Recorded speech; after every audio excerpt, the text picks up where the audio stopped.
Right, over to our next section. Yes, without further ado, take us away. We have the platform, and we talk each week to a special guest who will be interviewing. And today we have Chloe Joseph. Hey everybody. Hello.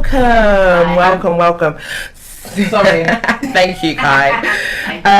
Chloe is an author, and she has her book published, which is My First 10 Prayers, and it's illustrated by Karen Minoz. Yeah. Minoz, yes.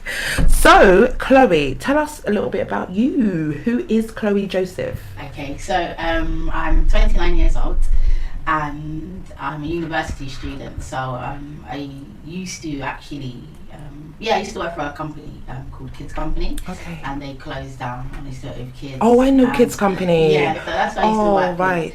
And from that, I really enjoyed it. And when that dissolved, I went to university and To study. therapeutic psychology. So basically what that is, it's more of the therapeutic side of psychology. Okay. So looking at counselling and therapy basically, and like the different models. And when I finish, I'll go on to do a master's and hopefully be a psychotherapist for either children or adults, whichever one I decide. Wow. Nice. Wow. So yeah, I'm And just a fun, bubbly person really. So I'm like my book, nice and colourful. Yes. And psychotherapy, what would that involve exactly?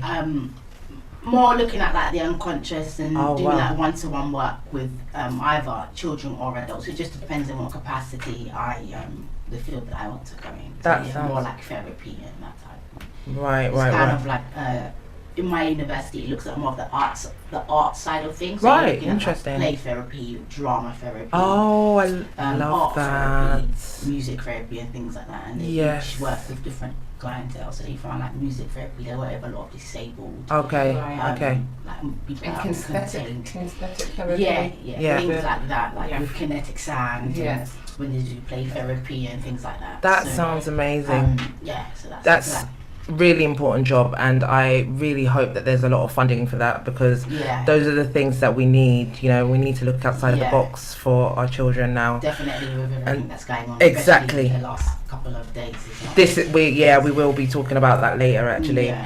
I want to ask you, what made you want to be a writer? If I'm really honest with you, I actually never wanted to be a writer. Okay. It's funny that I actually started to write by writing in my journal. I've never, growing up, people used to have journals. I've never really been a journal person, and I go to church, and I remember my friend was like, you should keep a notepad and just write about your day, and I was like, all right, whatever, type of thing. And that's how I got into writing. Is I just used to write about my day, good or bad. Yeah. And then I'd find myself like writing pages, like, my arms aching. Wow. Like, this is not essay writing. Yeah. So and that's how it happened actually. So I Right. started to write in my journal, and then from that I would kind of like write notes to God, but in my journal type of thing, more like a therapeutic way for me actually to express myself. That is And so nice. from that, it moved from me writing in my journal to sending it out on WhatsApp, and Okay. then from me writing a book for children. I do have one for older people coming out, but because the children one was less prayers and Okay. less expensive. Right, you went for that Let option me do first. the children one first. Fair enough, So, fair yeah. enough. So you kind of discovered writing, or writing discovered you, basically. Yeah, definitely. Basically. Yeah, discovered me in a nutshell. What kind of books did you like to read as a child? If I'm very honest, I didn't like to read before. Yes. I read by force growing up. Yeah. Because we had to. Yes. In my day, where you had to you had those reading logs, and your mum had to sign your book. Yeah. So that was my reading. I didn't actually grow up. Like nowadays, kids actually grow up on like Jacqueline Wilson, or they grow up on like Harry Potter. I didn't actually. It wasn't really installed in my house as such. We read because. You had to read. Yeah. Okay. Actually, the most I probably did read was the Bible, so the Bible stories were probably more my favourite. Yeah. Okay. I Yeah. don't really know a lot of fairy tales unless I watched the movies. Right. Yes. But Bible stories like Joseph, Noah, Yes. Jonah, I know of. And Yeah. if I read anything, to be fair, That would have been that. influence me. It would be, Did you know what you wanted to be from quite young? No, it changed actually. Yeah. It really changed. Oh, did Yeah, probably later on now, like in my older age, I realised I wanted to work with children. Right. But growing up, at one point I wanted to be a vet. I mean, I don't even like animals, but seriously, I do. that was- I think that was from watching Animal Hospital with Ralph Harris at the time. Okay. Yeah, I wanted to do forensic science from like watching CSI. Yeah. And then that changed to being a graphic designer. So I went to college to do graphic design and art and digital media. So I learned to develop my film, in a dark room at the time. And then as I got older, I wanted to work and get into the working world. And so that happened, and I worked for several years. And then when I had lost my job, just doing some agency work, I was like, I better go to college. And from actually going to college, you had to volunteer. I did a social and community work course in Lambeth College at the time. Okay. And with that, you had to volunteer doing something with the community. And that's how I got into Kids Company. Oh, wow. I was there for about 4 years till it went insolvent. Okay. And then so that's how the journey has begun, actually, to working with children. So it's actually quite It goes funny. around. No, this is the thing. Sometimes I feel like they force you at a young age to say you should know, especially in African household. You'll be a doctor or a lawyer. I had that conversation and today with somebody. It's not fair to the No. child, because I feel like actually you have to evolve, and it will bring naturally. Yeah. Especially if you have faith, you might not have faith, but you might believe it's the universe or whatever. But I just feel that it brings you to where, and basically all of those things that happen brings you to where you need to be. Yeah, absolutely. I never actually thought in a million years I'd work with children. I remember going to college, everybody was doing childcare at that time and like working in nurseries, and I was on a completely different path. Right. And it literally just happened that now I'm working with children, or have worked with children, and it's really funny because I actually say to my friends, I never actually wanted to work with children. That wasn't in my foresight. Yeah. That wasn't even in my, if you'd have asked me that many years ago, I wouldn't have mentioned kids to you. And now to work with kids, I absolutely love it. Love it. I Love really it. enjoy it. I think it's sometimes nice when you don't know, because it's nice. It's a pleasant surprise, and you're enjoying it for what it is in the moment as well. I guess so, yeah. I mean, I admire African households that have that structure. Like, you're going to be this, or at least instill that education and that drive. I think that's really good as well, especially in this day and age now, where I Keep you guess focused. the piece of paper isn't everything, but you need It something helps. to It does. get you somewhere. I mean, only character will get you so far, but Yeah. sometimes you do need a piece of paper, especially depending on what you want to do. Absolutely. If you want to be a doctor, unfortunately, you have to have that paper. Exactly. Exactly. And don't you think it's a blessing? No, if I you do. know what you want to do. I genuinely do. didn't. I was terrible. Did you not? No, I didn't really know what I wanted to do. So I was an accountant, Okay. and I only did it because I was good at numbers. It was the Yeah. best thing, I was good at English, but Yeah. my highest grades were numbers. Yeah. So I looked through the UCAS thing, I was like, all right, there you go. Yeah. Accounting A lot of people. deals with numbers. I'll go Yeah. into that section, but it wasn't a passion Right. for me. It So wasn't. so I am a bit jealous of people who've always known. Well, what you they know want to Yeah, do. what? it comes It down to gives you- finding yourself, doesn't it? Yeah, really? And definitely. that's why I feel like that's like one of the most important things that you have to instill in, especially kids growing up. It's about finding yourself, and then that leads you to finding that route, and you have to sort of find yourself to get to this point where you realise actually I do enjoy working with kids, and this is kind of the line I want to fall into. But then So- also Kai's way, it's great because you have a skill that you can always fall back on. Definitely, and I use it. So That's that's- what makes my money. That do you know what I makes mean? my- It's about the my balance. money. Exactly, Yeah. and that can also give you the freedom to actually go and pursue certain things as well if you have that. Absolutely. But what I want to know is, what was your journey to getting published and getting this book made? So the journey is so I started that via WhatsApp, and I blog actually for adults. I blog like more encouraging stuff for other people, not necessarily for children. And then the process was I actually spoke to people Okay. a lot. I don't know about you guys, but growing up in a Christian household, sometimes you get that whole thing, don't tell people your dreams. I've heard that. Oh my Next gosh. thing you know, they're gonna take your idea. It's so Can't true. really speak Yeah. to that type Yes. of life. Poisonous, isn't I'm it? telling you. And I'm not saying please be wise. Yeah. Yeah. Be wise. Yeah. Don't tell everybody. Yeah. Definitely be wise. But for me, I learned that I spoke my dream, and when I met people, I told them I'm writing a book, or I want to write a book. I want to do this. how do I do it? And I tell everybody it was really like pay as you go, that whole thing of I got to this step. Right. What do I do next, guys? What do I do next? Right. So did you know a lot of other authors or producers? Who was you asking for advice? People that, like are creative, so like videographers, people that were photographers. That's what I did. Yes. Literally. And so I spoke to a person in my church actually. He does like media and he's really well known, and I asked him, I'm writing this book, and he was like, I'll help you. And because I already had it written up already on a Word document, I had my illustrations. I sent it to him and he put it all in. So you knew exactly what you wanted, sort of. He put it in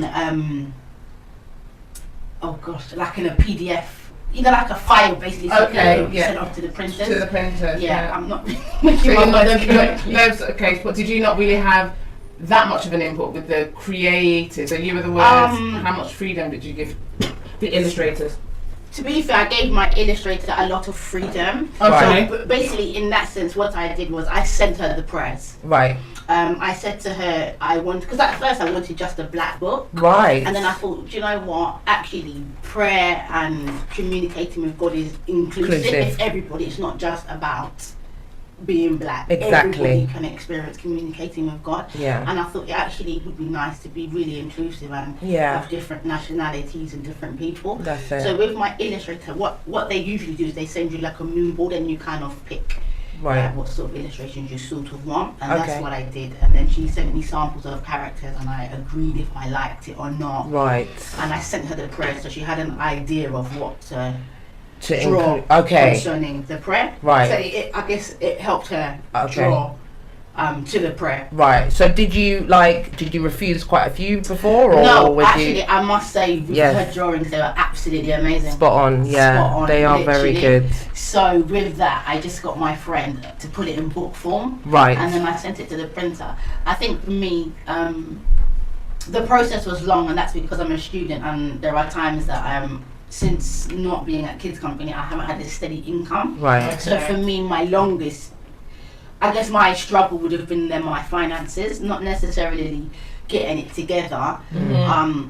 It's the finance bit that takes the longest. Obviously, if you don't have the finances, then it takes longer than expected. How hard was it to find the funding? Did you crowdfund? It all myself. Or you did it yourself? I literally did it all myself. So you're talking, when I worked at Kids Company, I'd take some out of my wage. When I didn't work, I'd take it out of my JSA or Universal Credit. Wow. If I got like a lump sum of money, I would just take it out and pay for this and pay for that. So it was literally a step-by-step process, and it's here today, and it's definitely paid off. It's definitely paid off. I feel like for those who can't see this book, I think it's very well from an image perspective. Just looking at it, it's got brilliant colours and illustration. So I feel like it's got a massive standout point for children to look at, and I think it's got a great appeal. So I really feel like your work up to this point has definitely paid off, and it's going to pay off in a great way. Definitely. So, amen to Can that. I ask you as well, while we're talking about that, how has your faith influenced this book and your journey? I think for me, there's a scripture in the Bible in Proverbs, and it talks about if you train a child up in the way that they would go, that they will not depart. And for me, I look at the world and I look at certain things, and I think my faith has played a massive part in who I am today. Okay. That has installed certain values, respect, and the way I treat people and showing love. And so with that, I just thought it would be nice to give something back to the children as well. I remember a few years back, I think it was David Cameron that spoke about Easter. In fact, it was, I think, last year Easter. He did a video on Facebook talking about this country was built on Christian values. Yes, that's and right. I remember the older generation saying that this country, they used to pray in schools, and I went to a Church of England school and I used to pray that Our Father prayer. Yeah. And I just think that that's missing in schools now, and if we can bring that back. Oh, I can see Jerome is like, do you know why? No, do you know why it's really funny that you said? Because I had a conversation with a friend of mine yesterday about the same thing. It's funny because it's an important value that's been lost, and I feel like we need to kind of recapture that, and that's why I was kind of congratulating the essence of this book itself, because for a country that's built on those values, where the Queen still does swear on the Bible, I feel like we're losing that element. Not to force faith on people, but I still feel like it's a very important component to our society that we're beginning to lose. I believe that. I think we are losing it, and I think you know, it's not necessarily by force, as you were saying, but I feel that if you went to another country and they were predominantly another faith, they would expect you, if that's what they do, to pray. They would expect you to pray. Absolutely. And nobody says to them, oh, it's by force. I find when you come to this country, all of a sudden now it's by force. And my thing is, those are the values that we were built on. If you go anywhere else to another country, you're expected to learn that language. And you find that people do learn that language because they respect it. They respect it, and they're there, and you live there. And I think it's the same here. If that's what we do, then you should be able to, you know, pray. It's like those people that go to Church of England schools and then you don't want to pray. Why did you My children go to Church of England school, so that's why I wasn't sure. I agreed that the faith thing is lost, but maybe that's because my children are in Church of England schools. However, back to your point about doing that to people do in the country, I did 6 years in Nigeria, and the two main faiths in Nigeria are Christianity and Islam. And so at the beginning of every day, you have assembly outside, and you have to line up, and they can pick on anybody, and you have to be able to recite in front of the school a Bible verse and a Quran verse. You all learn Arabic. And because that's the face of the country. It is 50-50. What? 50-50. And in my school, the school that I went to anyway, we had to learn the both. Mostly Christianity, because my school was a Christian school, but they still taught us Arabic, and we still had to learn about the Bible. And they'll call you to the front. And you better be able to recite. Oh my God. I think that's really good though. Anyway, even if you're not of Islamic faith, it's good for you to understand the essence of that culture, because it gives you. I mean, for me, growing up in the UK, we had to learn about Buddhism, Hinduism, Sikhism. So I feel like being in a country of Nigeria where it is split down the middle. My mum was Muslim because she lived in the north. It's important for us to have the respect of that culture. No, not saying that you have to be of Islamic faith, but to know of it and to know the essence of the Quran as well as knowing your Bible as well. So makes sense. It gives you a rounded view. What I wanted to know is, what advice would you give to anybody else young who's got an idea for a book?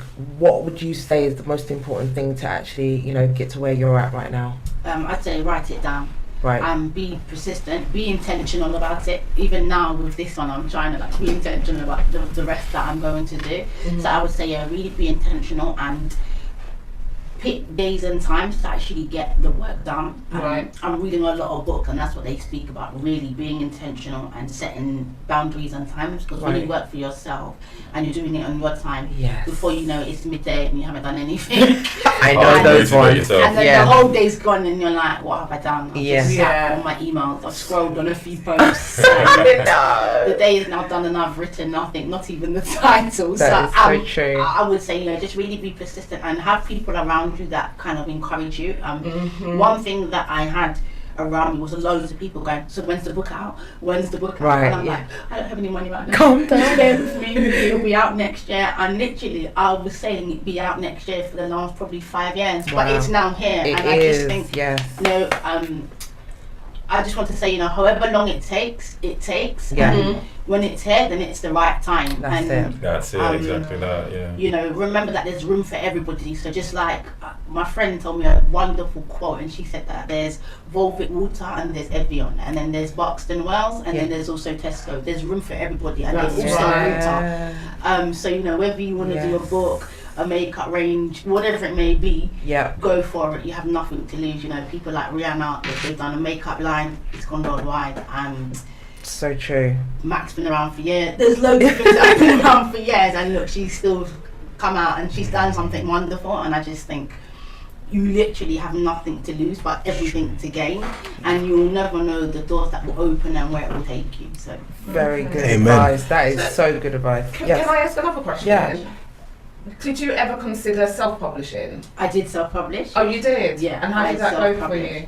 It went well. All I would say is check Company House, make sure your name's there. Okay. Also, with that, you have to buy an IBS number. So you find that when you self-publish, you're doing the work basically. Right. Okay. Because when you publish and self-publish, there are two different things. Okay. Publishing is sort of like, you know, when you're an actor, Yes. you have a middleman, your agent. Yeah. That's how being published is. I thought you could just, you know, like, say, oh, hi, Tola, you're a publisher. Yeah, can you publish my book? And it doesn't actually work like that. So I decided to go to self-publishing. That means when you self-publish, you do everything. Campaign, You're absolutely you're everything. You're so dry. you have to make a conscious decision to do that. I have people around me that are helping me, you know, behind the scenes, and they're like, make sure you post, Chloe, make sure you this, and it's good to have those reminders. Okay. You know, so I'm doing that. Hopefully this year I intend to do a photo shoot. Okay. I'm asking people to tag their children in my prayers, because in the book there's a section in the back where you can actually write your own prayers. Oh, that's lovely. For children. So yeah, it's just about finding out what really works for you. But if you're going to self-publish, just know that you have to be the driving force and you have to do everything. Yeah.